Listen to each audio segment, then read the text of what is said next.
Good afternoon, everybody. It's my great pleasure to welcome you here to the Royal Society in London for an afternoon in which we're going to hear about a DFID-supported initiative called the Lynch programme. The title is Data for Targeted Malaria Control Interventions. Are we there yet? Now, it's a particular pleasure for me to be here at this juncture because I was involved right at the beginning of the programme when I was based at the London School of Hygiene and Tropical Medicine, working with colleagues in Kemri-Wellcome in Nairobi to pull together what we thought, and DFID thought, would be a useful set of activities to help accelerate improvements in malaria control.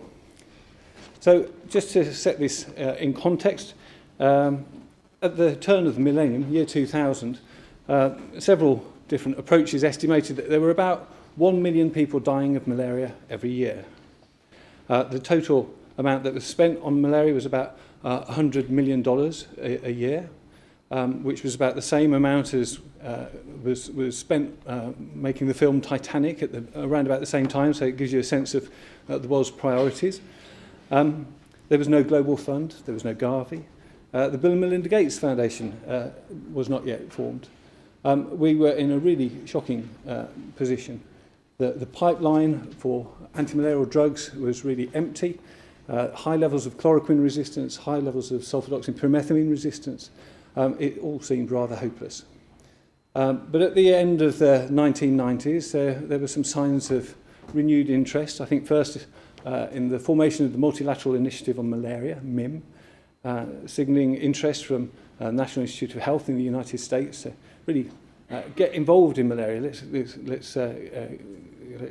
Let's do something about this intolerable burden of malaria disease and death. Those institutions I just mentioned, Global Fund and the Bill and Melinda Gates Foundation, were formed to act, for instance, on the recent innovations in vector control, insecticide-treated mosquito nets. My current boss, Pedro Alonso, the director of the Global Malaria Programme at WHO, was involved in the early studies of insecticide-treated mosquito nets and recounts the story of him presenting his findings as a young, upcoming researcher to WHO, and people sort of nodded, yes, there was a strong indication that insecticide-treated nets could save lives. But the idea that nets could become a cornerstone of malaria control was thought fanciful at the time, and it took a lot more research for randomized controlled trials to demonstrate that really this was an approach to malaria control which had legs and would warrant development of the systems and the financial mechanisms to make insecticide-treated nets widely available in sub-Saharan Africa. So fast forward to 2015 or so, and we had a series of World Malaria reports, the annual report from the Malaria Programme at WHO, showing very clearly that every year there was a steady decline in the number of malaria cases, a steady decline in the number of malaria deaths, and that investments in malaria control, and indeed in research and development of new tools for malaria control, was increasing. And we, I think, maybe as a community got a little bit complacent that we're on a good track and we just needed to keep on going. Then last December, the World Malaria Report was titled Malaria at a Crossroads, because for the first time in the last 15 years or so, there was documentation that actually this steady rate of progress had at best halted and in some cases reversed. So this was a little bit of a wake-up call. We suddenly find that the investments in malaria control have plateaued, around about the $2.4, $2.6 billion mark, so a massive step up from where we were in the year 2000. But still that represents around about 40% of the estimated total cost of optimizing malaria control with the tools that are currently available. So stagnated levels of investment mean stagnated levels of coverage of key interventions and a halting and, as I say, a reversal of the progress in malaria control in at least some countries. So as that story's been unfolding, the Link programme has been working since 2014, I think, to make better use of data which already exists, collate available information, bring it together, and present it in ways that can help to inform discussions at the national level about operational decisions that need to be made to improve malaria control. How can you make the best use of the available resources? And I think the Link programme this afternoon, we're going to hear about many of the activities. I think we're really going to focus on lessons that have been learnt, not all the triumphs. You've seen hopefully the posters outside and the reports of the malaria profiles from a whole number of countries. But we're going to think about the lessons that have been learnt through the course of this work, because I think it's fair to say that this work will be feeding directly into a new initiative led by the World Health Organization's Global Malaria Programme to do better with the resources that we've got available. People have been referring to this as a 10+1 initiative, trying to maximise the public health impact of the resources available to invest in malaria control. And one of the cornerstones of that work relates to deep analytical approaches at the country level to really get a handle on where malaria risks are highest, which interventions need to be targeted. So this comes at a perfect time, as far as I'm concerned, as I'm now based at the Global Malaria Programme, to understand really what are the remaining challenges. What do we need to be mindful of as we move forward in this new era, where I hope and pray we'll see renewed engagement and investment and commitment to the fight against malaria. If there's one thing that the last 15 or so years have shown us, it's that if you invest in malaria prevention and control, you will save lives. It's really very, very clear. It's excellent value for money, and we certainly applaud DFID's investment and long track record of investment in malaria control over the decades. But this afternoon we need to know now really what can we do moving forward to build on what we've learned in Link and maximise impact with public money. So the format of the afternoon is really a series of presentations. I hope everybody has the schedule in front of them. Caroline Lynch, who is the leader of the Link programme, will give us an overview of what it's all been about. We'll hear from Emelda Okiro on the technical aspects of the mapping malaria risk and a view to the future. And then we'll also hear from Jayne Webster on the challenges of using evidence to inform decision-making and to target interventions. There'll be a break when we'll then switch perspective more to the country level.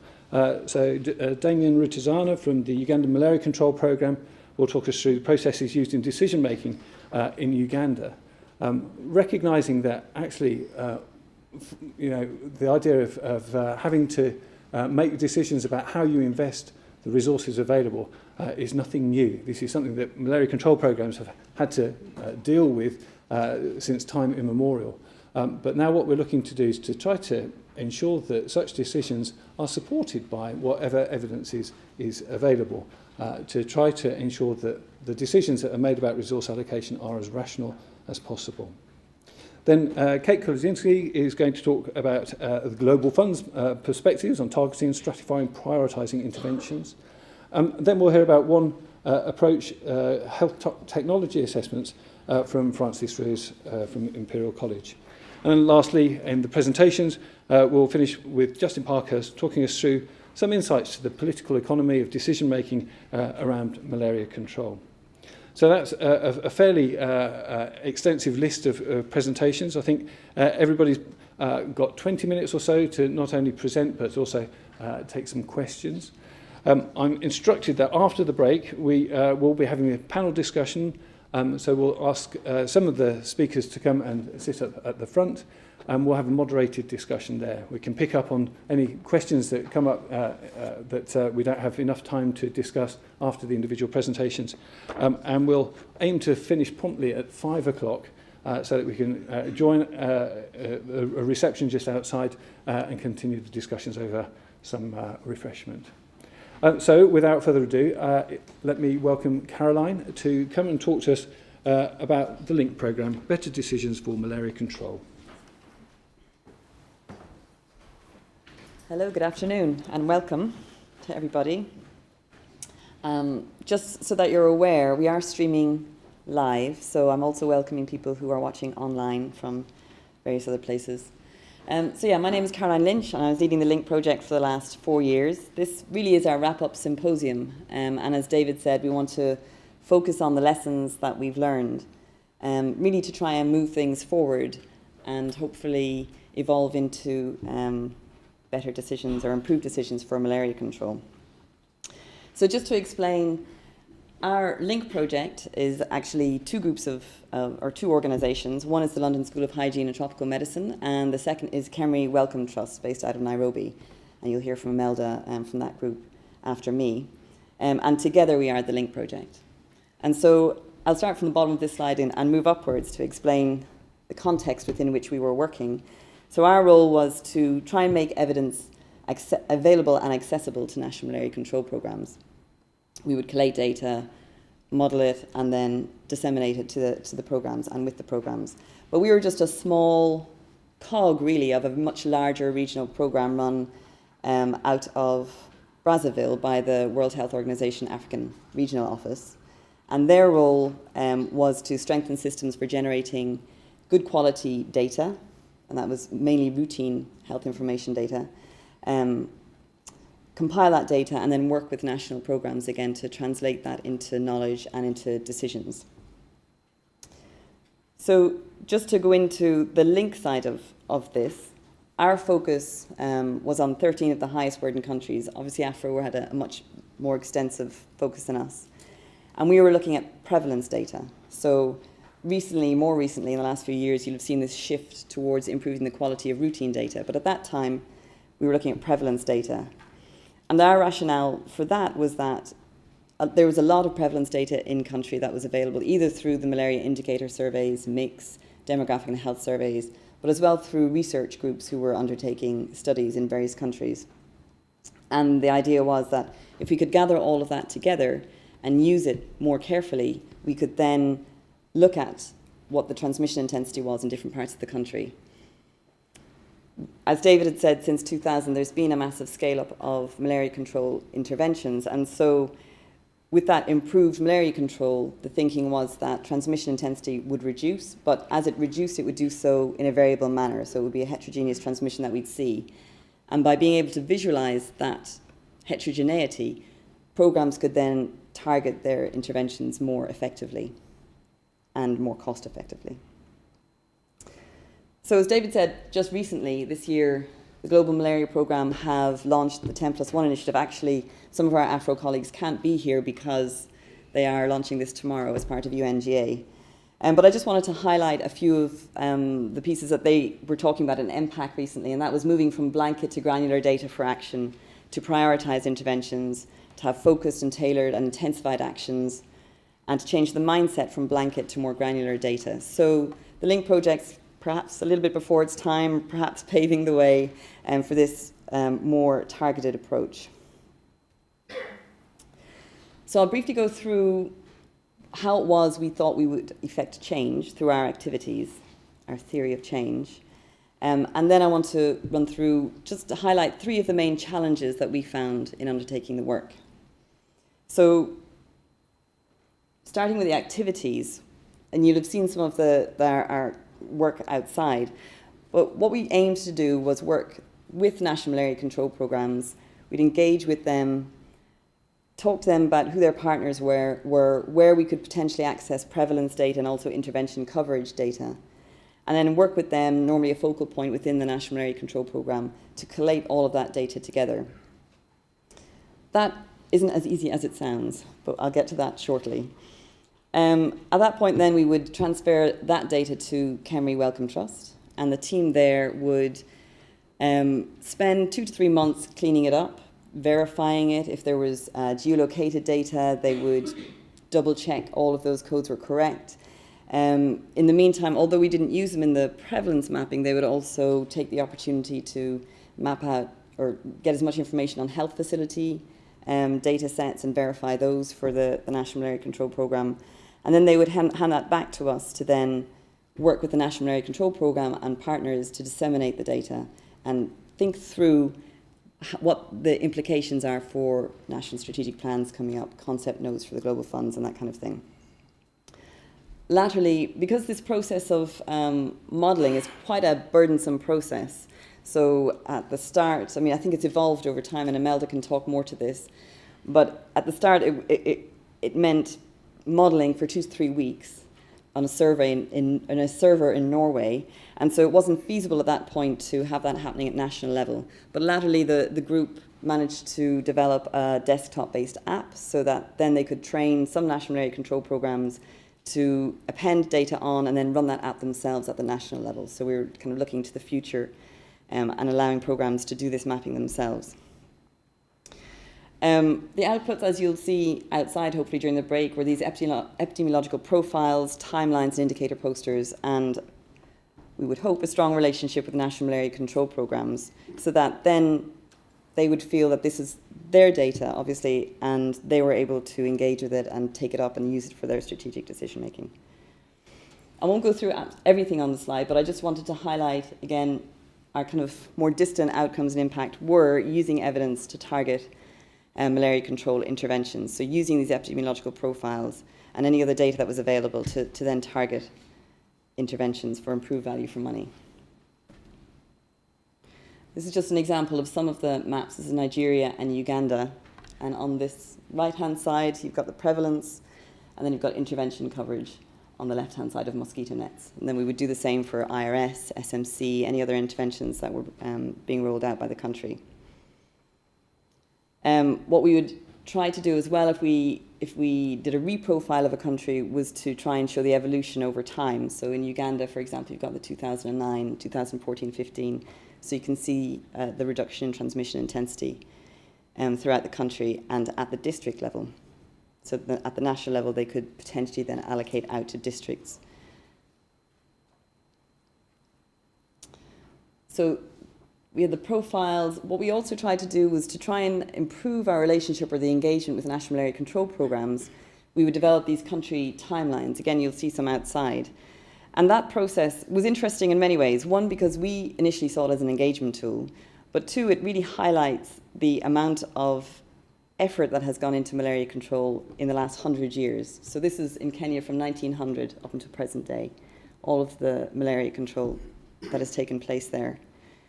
And we would also do data use activities. So in Uganda recently, for example, we kind of forecasted or made up kind of scenarios for 2022 as to what the transmission might look like there if they were achieving their goals of the national strategic plans.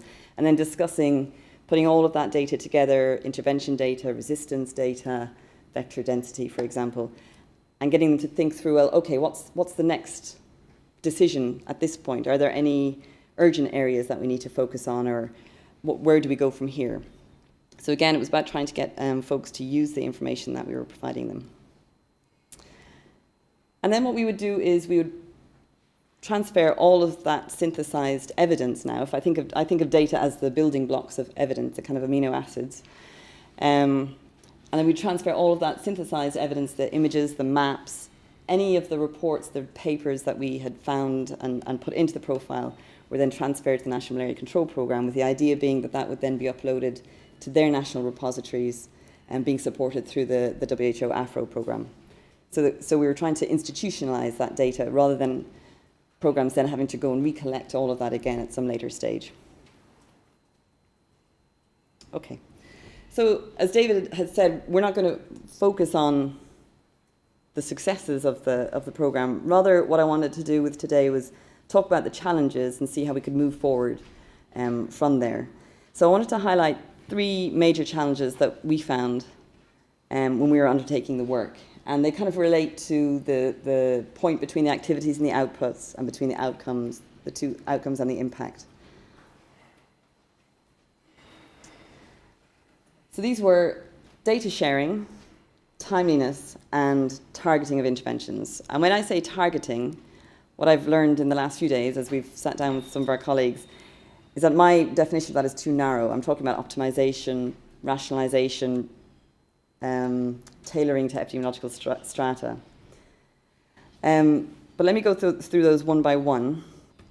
So data sharing is very difficult. And not only, it wasn't only between, I think normally when we think of data sharing, we think, oh, researchers, they never give us their data. It wasn't just between researchers and ourselves, or researchers and the National Malaria Control Programme, but between government departments, between divisions within the Ministry of Health. It was difficult to get data. And so there's an issue about data governance. And going forward, that will become more and more apparent, I think, especially as if you look at, say, the elimination countries in the south of Africa, and they're collecting individual-based data. Sharing that at a regional level, then, is something that could become quite sensitive. So it's something that needs to be tackled. But what we found was it's definitely about personal relationships. So there's a reliance on personal rather than professional institutional relationships. So that means that sometimes in countries you'd have gatekeepers to the data that you would have to negotiate your way through. There's the fear of data stealing, which is warranted, I think, in some cases. But there's also a lack of clarity as to what can be shared. And I was thinking about this recently. We're in an era of talking about open data, and yet also an era where the GDPR has recently come in and there are privacy concerns. So they're two slightly contradictory things. And when you talk to a researcher and say, can I have your prevalence data?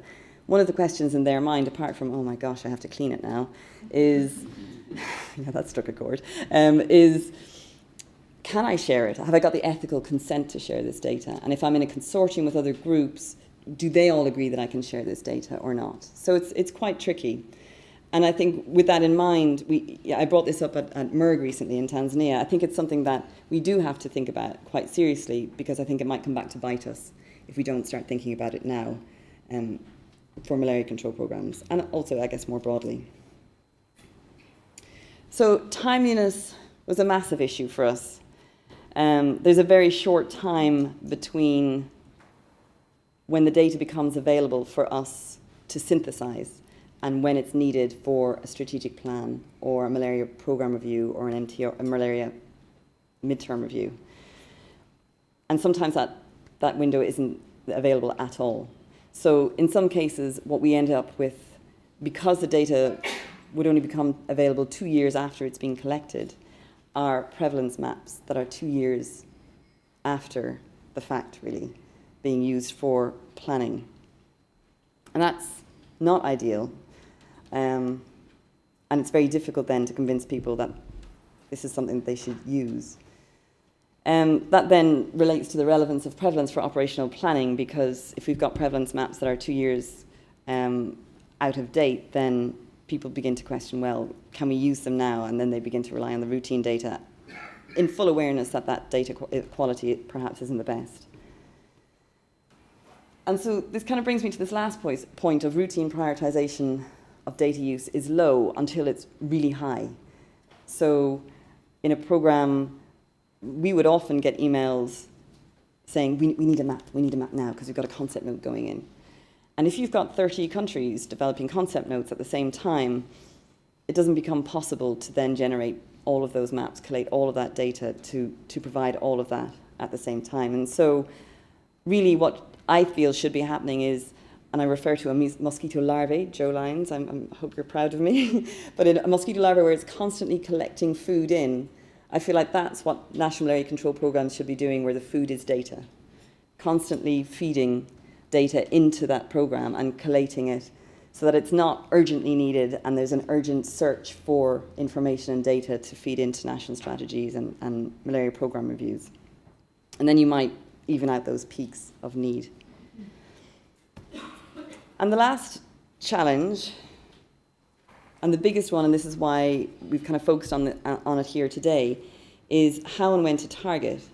So I think often we would find ourselves perhaps in a bit of an uncomfortable situation where we'd present a risk map to countries And the overall goal is to try and target interventions, but actually we don't have guidance on how to guide countries in doing that. And this is something I think WHO recognise, I know the Global Fund recognise, but it's kind of becoming quite crucial, especially as we begin to talk about granularity and more targeting and more effective use of resources.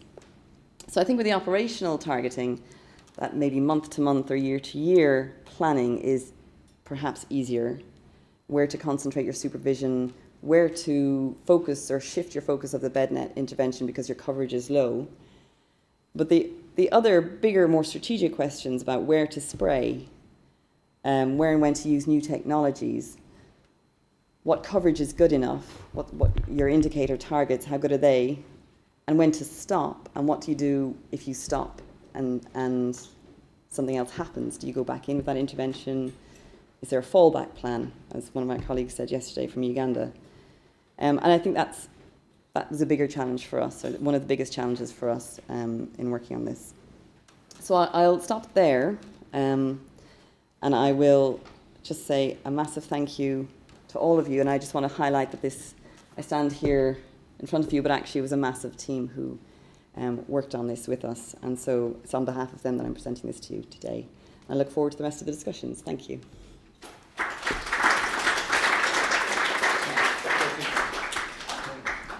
So thanks, Caroline. You've done well with time. We've got a couple of minutes if there are any particular questions that anybody would like to raise, some clarifications. Is everything crystal clear so far? Quite an involved programme, very upfront with the challenges, which I certainly recognise. I hope. Okay, Joe. H-2. What is that going to be? DHIS2. Yeah. I think. Do you want to come here so yes. you can see? So I think it was Tedros who said it has created a bit of a mini revolution, DHIS2, that with internet access. So I think certainly the data is becoming more available and more immediately available, but that doesn't mean the quality is there yet, because you've still got that weak link between the peripheral and the district where it's inputted. So it's making a big difference in terms of now we can perhaps see where the quality is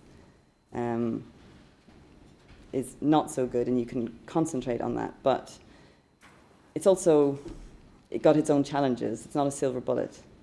And the other thing with the DHIS2 is that it's routine data, and prevalence data offers you a different set of indicators and a different set of measures. So they're complementary, as opposed to one kind of replacing the other. And I think that's something that we have to bear in mind, that we need the two to measure things going forward.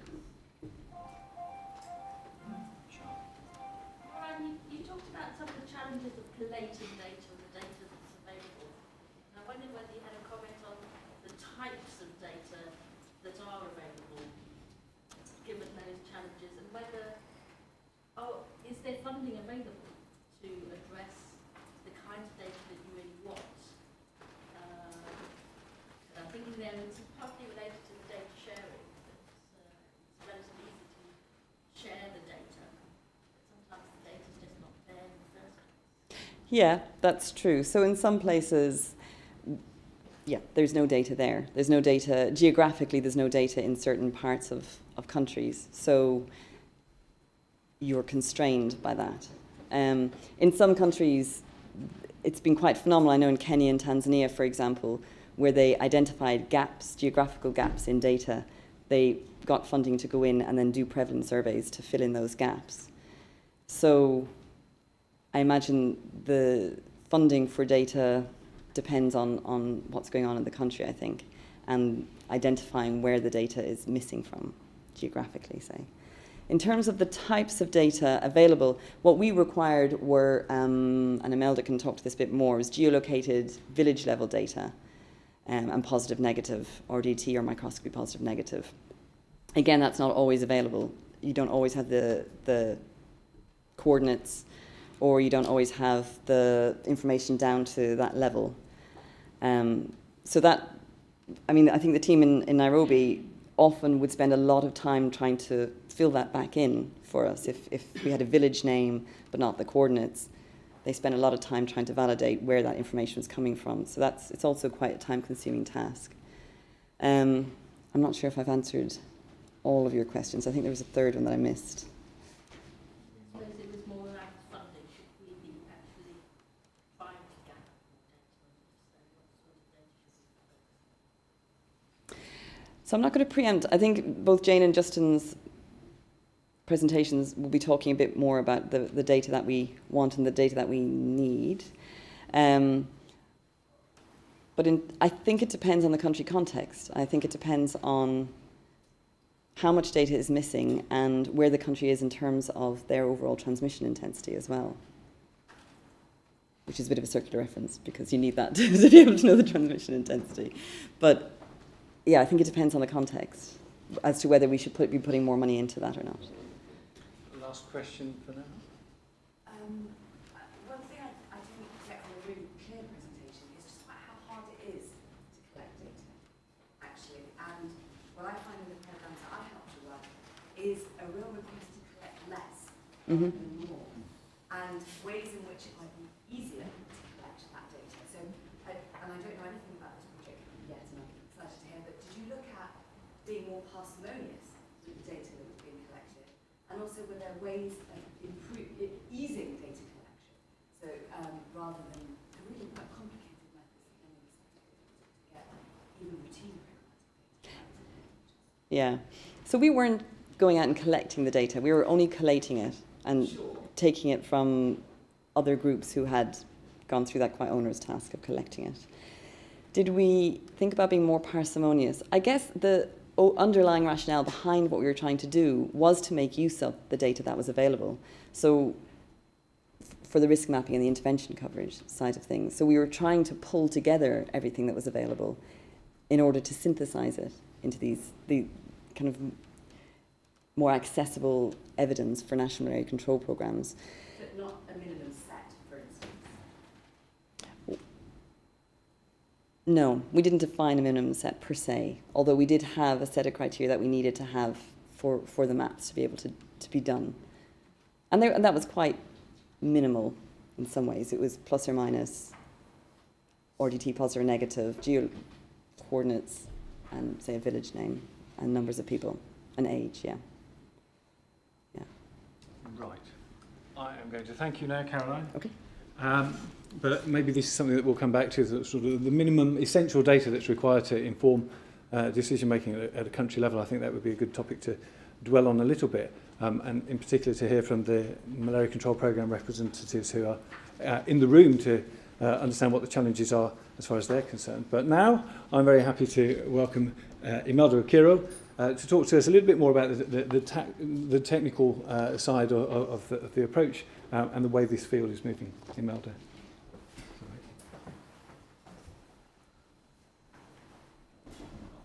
Okay, it's just different. It's popped up behind you. Let me. Oh.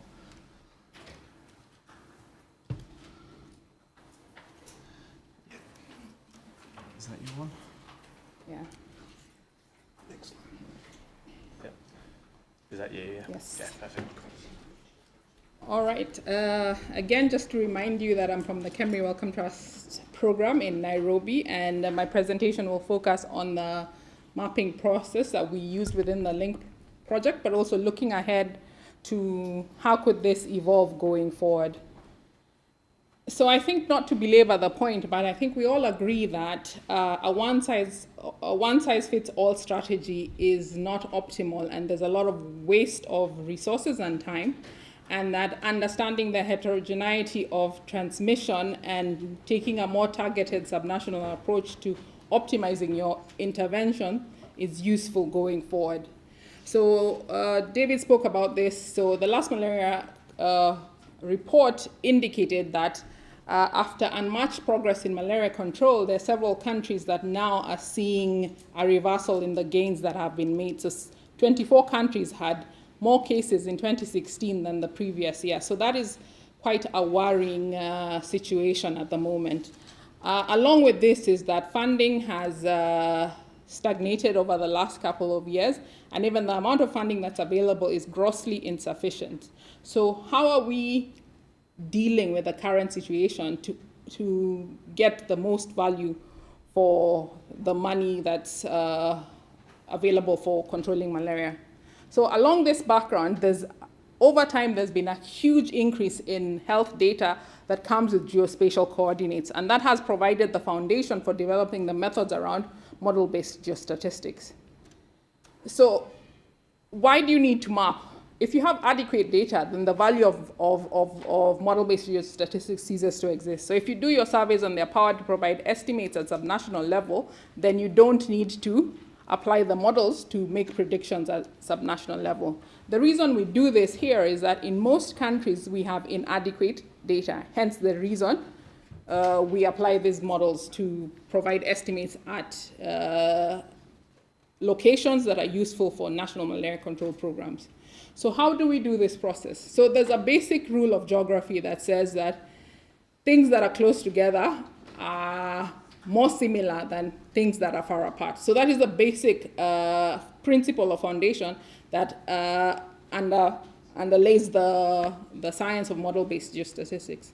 So essentially what you're trying to do is make a prediction to points where you have no information, using the information from villages or clusters around that. And that's the process of interpolation. So you borrow information in space and make predictions to whatever year you are interested in. The other thing that we also do is an age correction. So typically surveys are done at a population level, but they survey different individuals of different ages. So how do you standardize across all of those surveys to make the parasite prevalence estimate comparable across surveys? So we do a process of age correction, and within the model, we also adjust for errors within the data. So again, to say that we don't just assume that there's a relationship, there's a process of testing to identify within what range does this relationship hold. So at what point do values from different clusters stop being correlated? Using that information, you use that within your modeling framework to apply it to provide the continuous surface. So what Lynch was trying to do is provide this information at meaningful spatial resolution for the national malaria control programs. And this varies across countries, but it's typically a district or a county or a state within the country. So this is an example of data from Uganda that you've seen before. But the value of this is that it's at the health district, so adds value to the way the programs are thinking about, okay, what is the malaria situation within our country at subnational levels? But also importantly, it's looking at more than one time point. So it's insufficient to just know where you are now. It's important to know where you've been historically to identify those places that for whatever reason may not be doing as well as others. So in this series of maps, the map on the left side shows that there are certain areas that, in fact, you're seeing an increase in parasite prevalence. So if you're on a national malaria control program, you're probably thinking about what is it about these areas that explains what we are seeing. So there's value in looking at change over time. So we didn't stop there. We've developed a metric that we are calling an exceedance probability, which is a measure of certainty around the estimates of parasite prevalence that we are developing. So what is this exactly? Based on a country-relevant threshold, we are able to tell you with a level of certainty whether that particular area is below or above that threshold. So for example, this is an example using the Kenya information. So how certain are we that the places that we're predicting to have a prevalence of less than 1% are really less than 1%?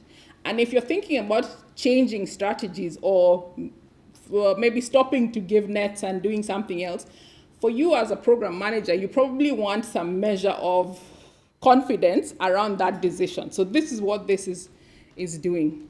So it's exceedance or non-exceedance probability, and it's a measure of how certain we are that prevalence is above a certain threshold or below a certain threshold. And these are examples of possibilities where if in places like Western Kenya, where you see that prevalence has remained high despite substantial investment in controlling malaria, what would you do as a malaria program? So the options there would be considering maybe incorporating new interventions like the RTSS vaccine.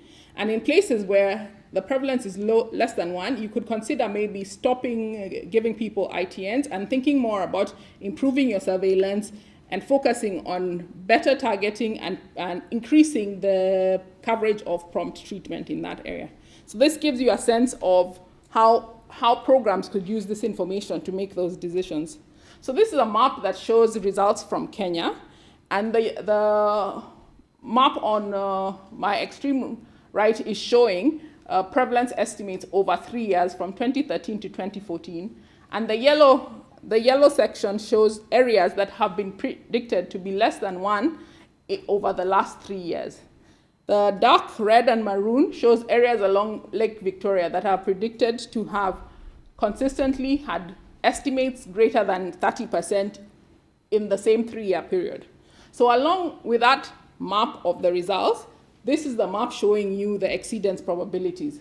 So any area that is green or light green shows you that in these areas, we are greater than 80% sure that these areas have had a prevalence estimate of less than 1% for the last 3 years. So this information is useful for the malaria control programs as they're thinking about maybe changing their approach in these areas. And the same is true for areas along Western Kenya. For those areas, we are more than 80% sure that those areas have remained above 30% in the last 3 years.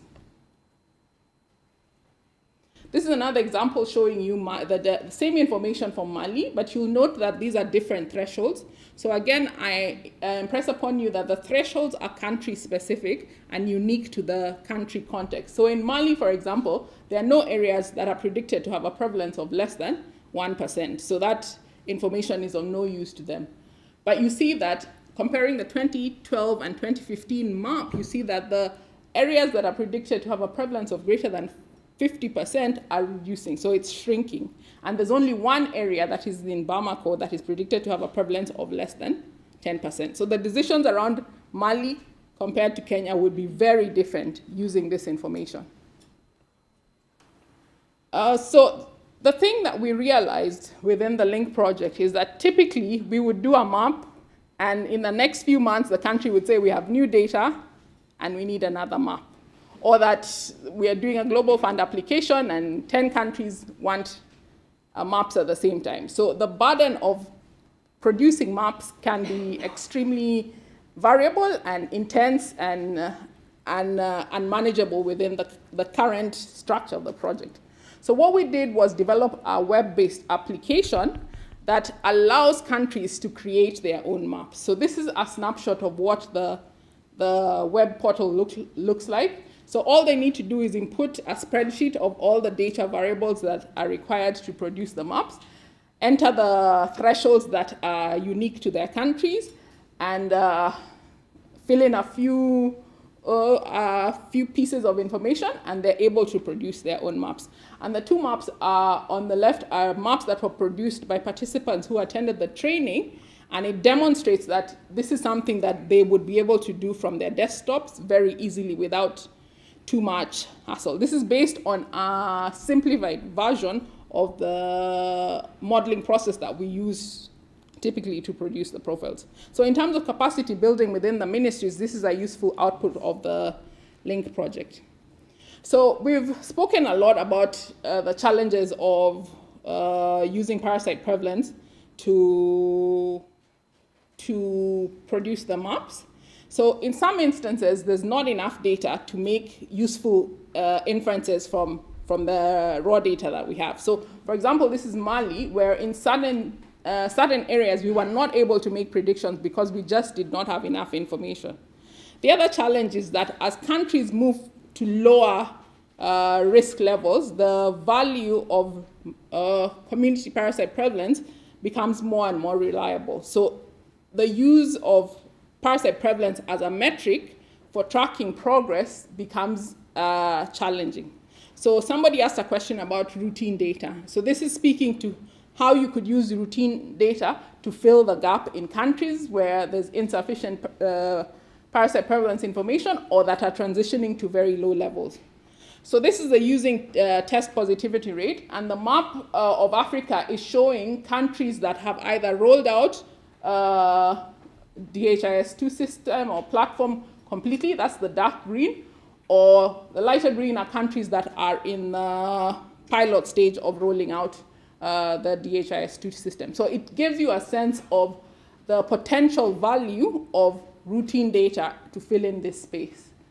There are certain challenges with routine data. One, in many countries, it's grossly incomplete. So many facilities don't report, and those that report sometimes don't report consistently.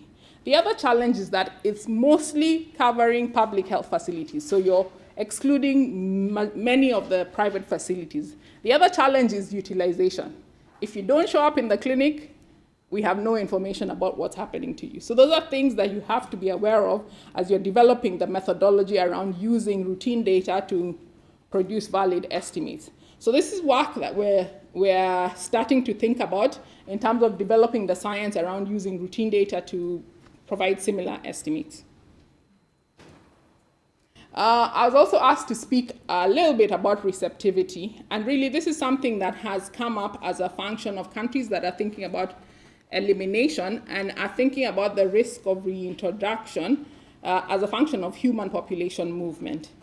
But in countries that are in low stable endemic control, it's also a potential problem if you're thinking about maybe scaling back in terms of your interventions. What's the potential risk of rebound if you are to stop giving people nets? So typically what you would need to address this question is countries that are naive, that have not had any level of control, but there are very few countries in Africa that you would say have had no level of any intervention over the last 100 years. So in lieu of having that, what you could do is look at a historical maps to times before the reinvigoration of the new control effort. So this is looking at a series of maps from Kenya, and this is work that was published, just came out today, and the primary author is Peter Masharia, who's in the audience. But it shows the change in Kenya since 1990 to 2015, and it gives you a sense of the potential rebound, the rebound potential were you to stop your current levels of control. So the early series of maps, the first row, gives you a sense of how much change has happened over the period and what the potential rebound risk is. It's important to know that there are instances like in Uganda and Kenya where they stopped IRS programs, and that has also demonstrated the fact that if you stop interventions and don't replace it by something else, then all the gains that have been made are lost. So by way of summary, I've shown you a glimpse of how we've applied model-based geostatistics within the Link project, highlighting the fact that it's important to translate the science and promote data ownership and capacity within the national malaria programs, because projects end, but the needs continue beyond projects. So leaving the capacity within programs to continue this going forward is useful, but also understanding the limitations of parasite prevalence data and thinking forward around the utility of routine information and how that could become a useful data point going forward. Thank you.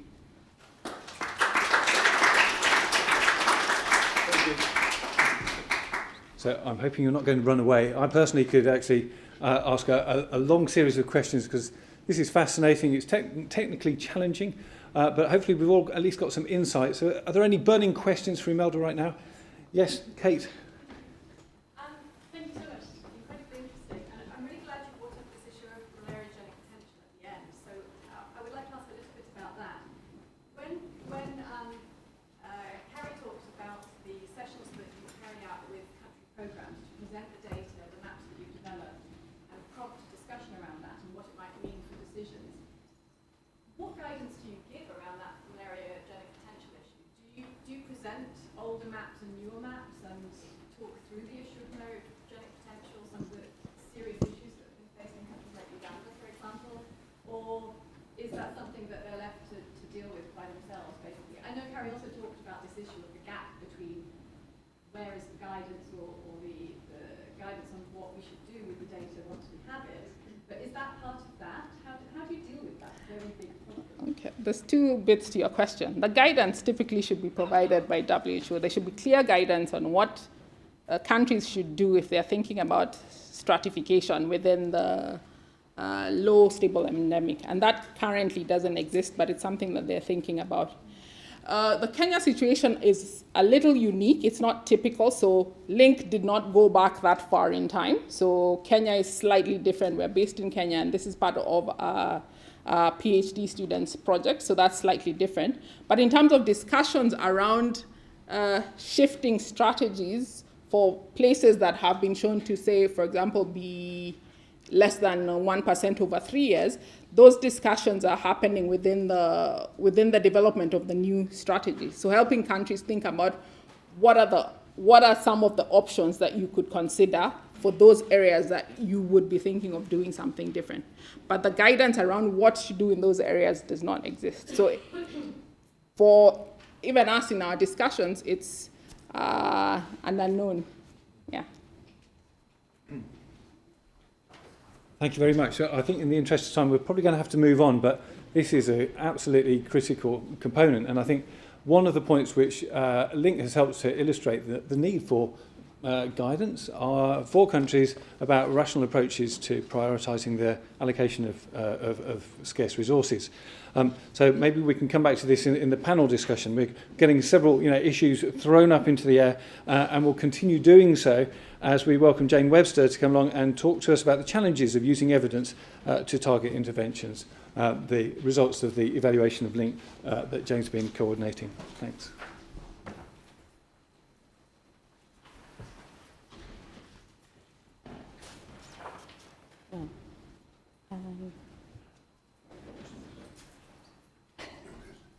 Yeah, I can't see very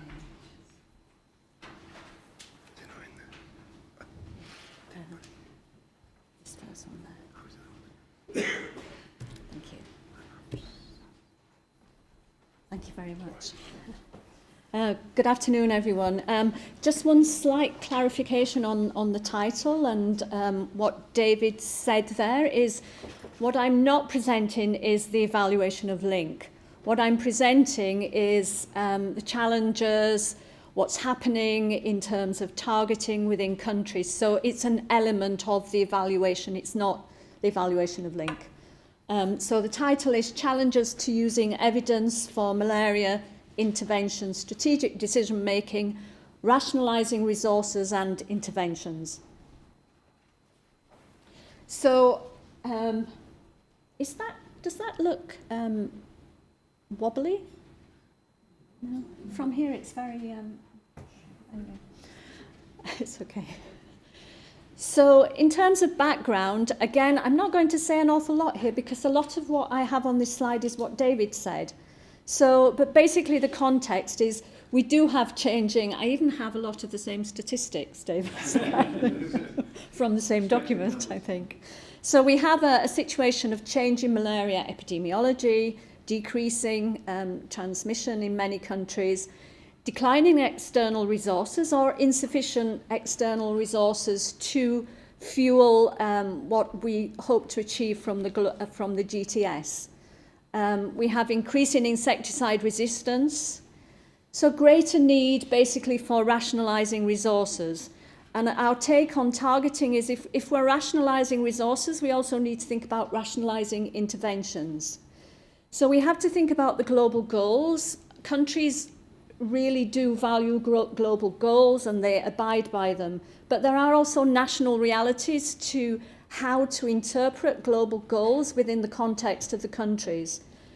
And the decision making on policies and strategies is often built around local realities, national realities. So in terms of the Link evaluation, we did many things within the Link evaluation. We've done quite a lot of synthesis of publicly available data. Here I'm just presenting the stakeholder interviews that we did. So we did stakeholder interviews, as you can see here, in 6 countries 1, 2, 3, 4. In terms of what we were looking at with stakeholder interviews, we were interested in the link maps and processes. So how were the maps used? For what processes were they used? We were interested in looking at what were the data sources within countries and the availability and the quality of that data that were used to make decisions. We looked at data use and pathways, including prioritization and targeting, which will be the focus of this presentation. And we also looked at the political economy of decision making, which Justin will be presenting on. So in total, we have an awful lot of data. We conducted 177 in-depth interviews across these countries. And anyone who has used qualitative data will kind of think, wow, that is a lot of data, and it really is a lot of data. So that's why I'm saying we are not presenting the evaluation of Link here in 20 minutes. So we also had some global level interviews. Everything was digitally recorded, verbatim transcription, translation as required, coding and analysis with in vivo, standard qualitative techniques we used. All of this required ethics approvals in these 7 countries, and I'd just like to give a big acknowledgement to the work of Ludovico Gilardi in this. Incredible to achieve that in such a short time.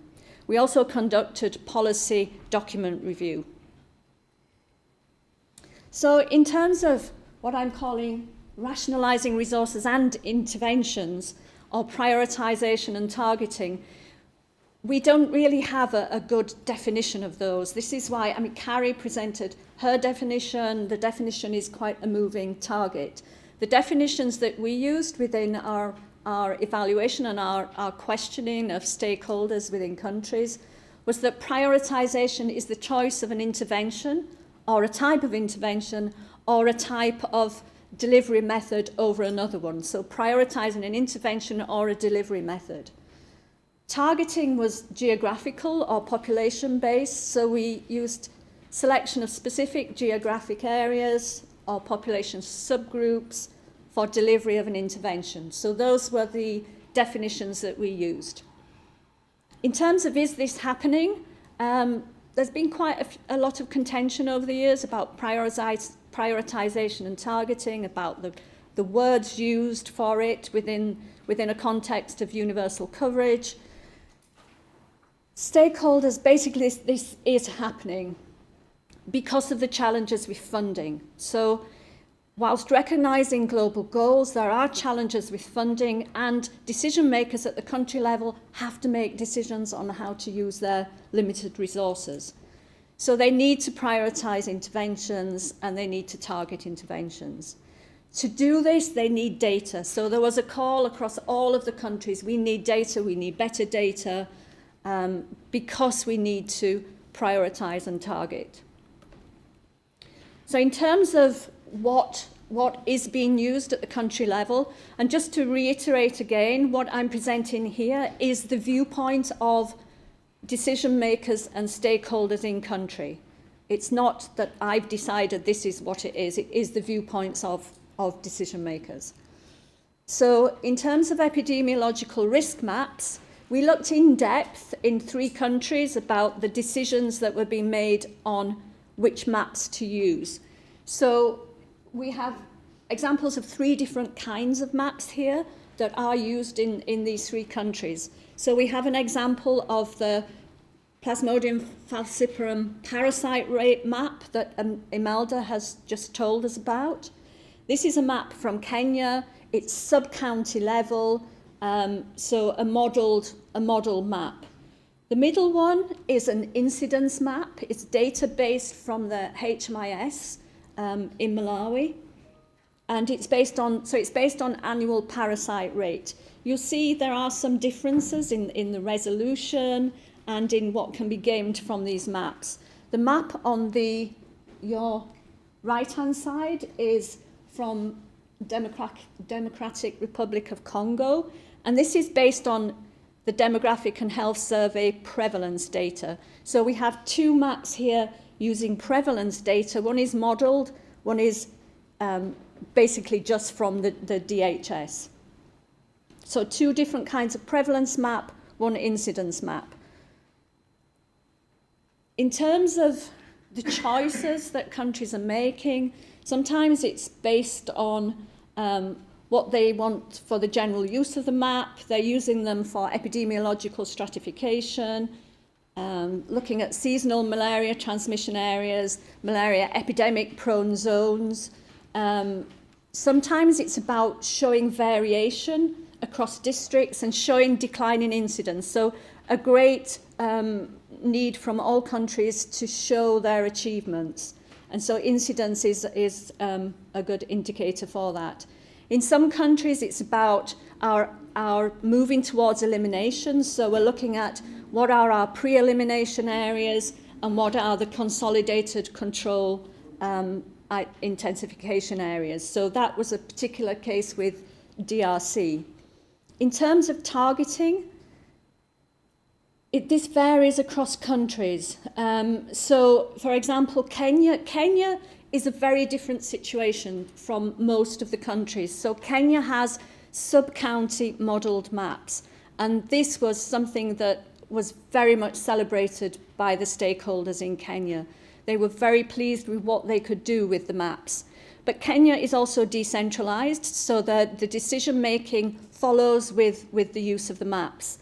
And they were using those maps to look at epidemic-prone areas, targeting of IRS and IPTP within epidemic-prone areas, because in Kenya, IPTP, for example, is not given across the country. It's only in endemic areas. But they needed to understand the epidemic areas and where the IPTP and IRS may need to be deployed.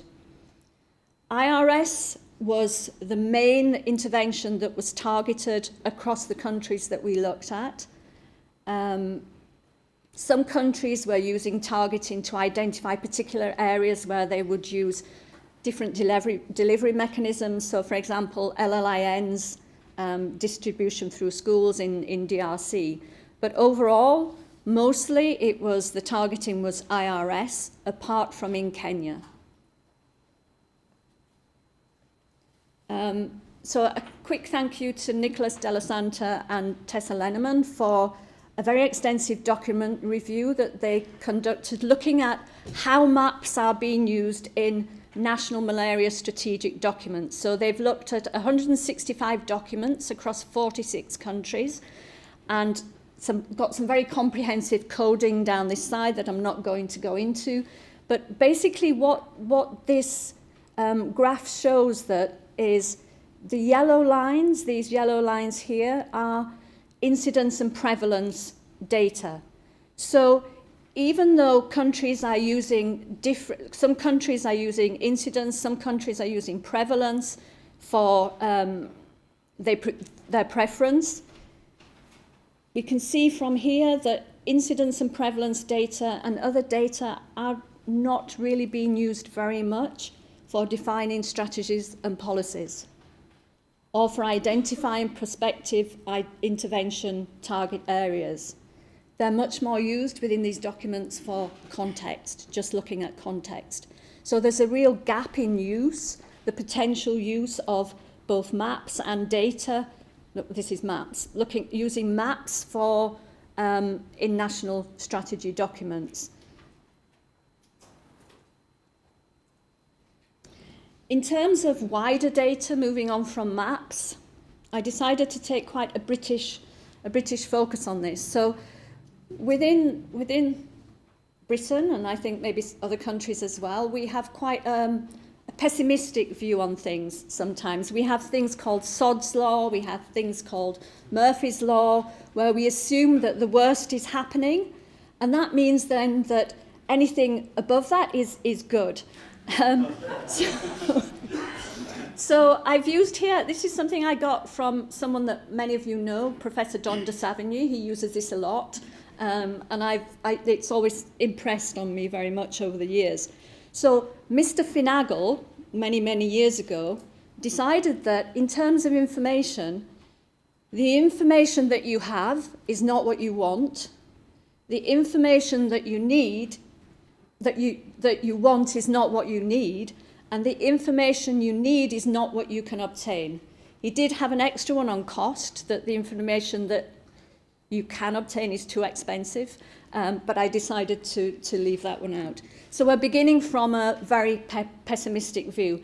But my question was, is this true? Is it true that the information that countries have is not what they want? Is it true that the information that countries want is not what they need? And is it true that the information that countries need is not what they can get? This was the question. So, in terms of the data that countries have, and this addresses to some extent Sean's question to Caroline, is mainly the type of data that is used for the maps too. So we have the demographic and health surveys, population surveys, the malaria indicator surveys, the mixed surveys. We have modelled data and routine HMIS. I won't go too much into surveillance because that has a different focus, I think. So we have different metrics. We have different population groups collected across these different methods. We have different timing. Of course, the demographic and health surveys are only every 3 to 5 years. So if you're in DRC and using prevalence, then you only have that data available every 3 to 5 years. In terms of what countries want, based on these different kinds of methods, was the countries that were using the demographic and health surveys, the population-based surveys, they want district-level representative data. So demographic and health surveys are representative at the national level, they're representative at the provincial level. They don't go to the district level. They wanted timely, more frequent surveys, obviously. In terms of the modelled data, there was an expression from some countries in that they didn't trust it. This coupled with understanding, so understanding exactly what went into the model, what made the model work, where that data was from, that lack of understanding could create mistrust in some countries. Routine HMIS, we've heard a lot of challenges. We all know the challenges to routine data. The challenges of representative, Emelda's already mentioned the private sector and the community not feeding into that data, so the data not being complete. Some countries were saying our data is complete. I think we have some reservations around that, the real completeness. But there is a different perception across different countries about the completeness of the data. There isn't a difference in perceptions across countries about the validity and the accuracy of that data. That is a common worry. Aggregated data, countries wanted, who using HMIS data, wanted digitising. They don't want aggregated data, they want digitising at the health facility level. I think we all feel that would be a wonderful thing, but not so easy to achieve. So those were the main ways, the main wants from the data. So basically, we have three major forms of data available to countries, 2 based on prevalence and 1 based on incidence. Subnational data is what countries want. They want timely data. Caroline already mentioned it. Timely is not just available all the time, it's available at the right time, fitting with when the major documents are needed. But what I really want to emphasize here is the call is not just about the technical description of the data. It was very, very much the responses from countries were on data that we can trust, data that we own, and data that we understand. All of those things linked together, but these were by far the most, the biggest call. So in terms of, again, what we want, general desire for subnational data, but awareness of the lack of quality of the data. Timely data to align with the malaria programme reviews and with the national malaria strategies, also with the Global Fund concept notes. Desire to own, Desire to use routine data. Big desire across countries for that, but understanding of the limitations. I think the major call was for was continuous engagement. So including participation in not just in the final products, but in the choice of the type of data that goes into maps and goes into prospective decision making. They want to be included in both the model and the type of maps. And that was, according to decision makers, necessary for adoption and use of maps.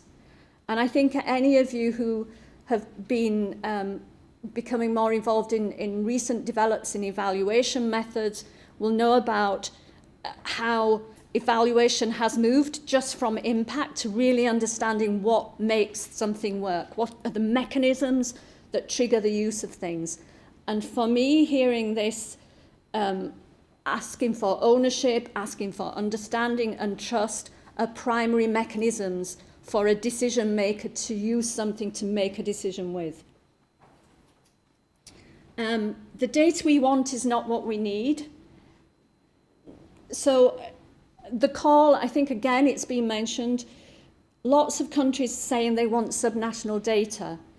A lot of those countries have homogeneous, relatively homogeneous transmission. So the question, and we posed this question again in the workshop with stakeholders, with National Malaria Control Programme representatives yesterday, would it make a difference if you had district level data, if you have homogeneous transmission across the country?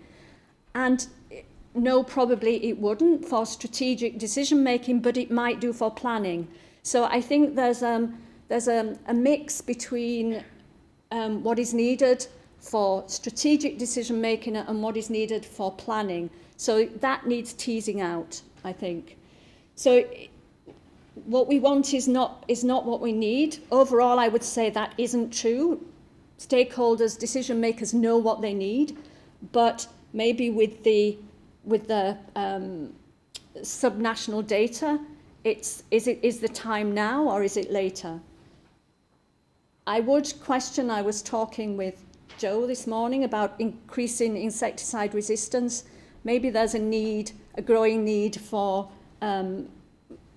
more subnational vision of insecticide resistance. So maybe that is slightly different. The data we need is not what we can obtain. So the big calls for high quality data, none of this will surprise you, but it is what is coming from the countries. High quality data, resolution appropriate for use. So what is the context of the country at the moment? So what is the resolution of the data that they need? Timely data, not just available all the time, but not just the frequency, but also the strategic points.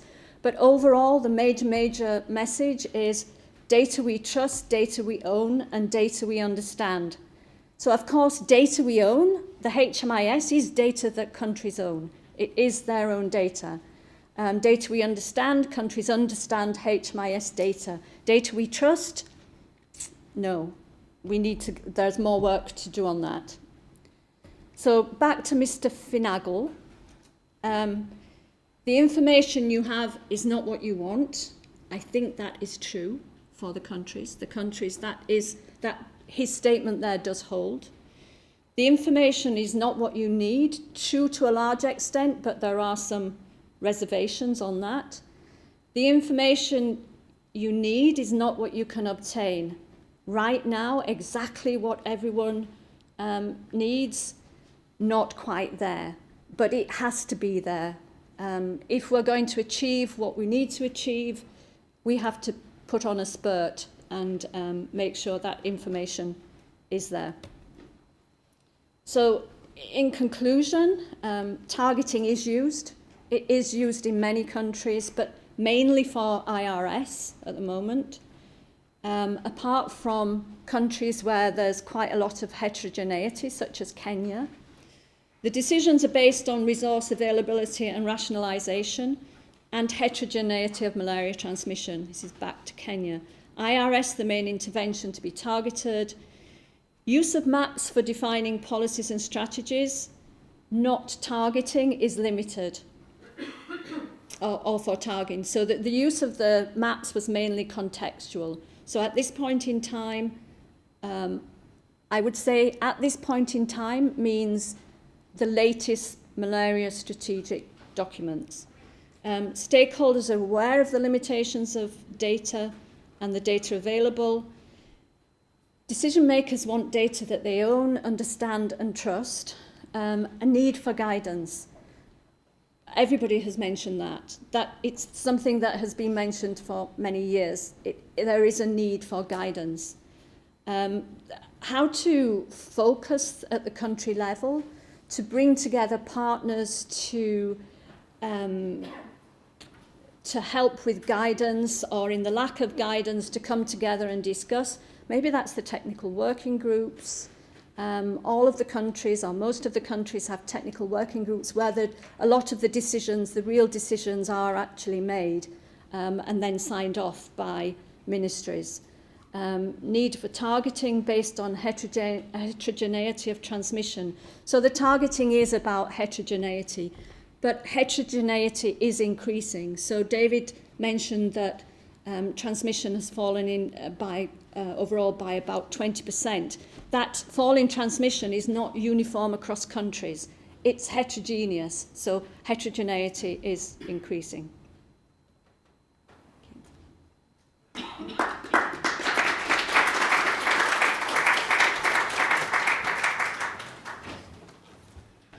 So I'm doing a terrible job of keeping speakers to time, but there's so much interest. There are only specific quick questions for Jayne right now.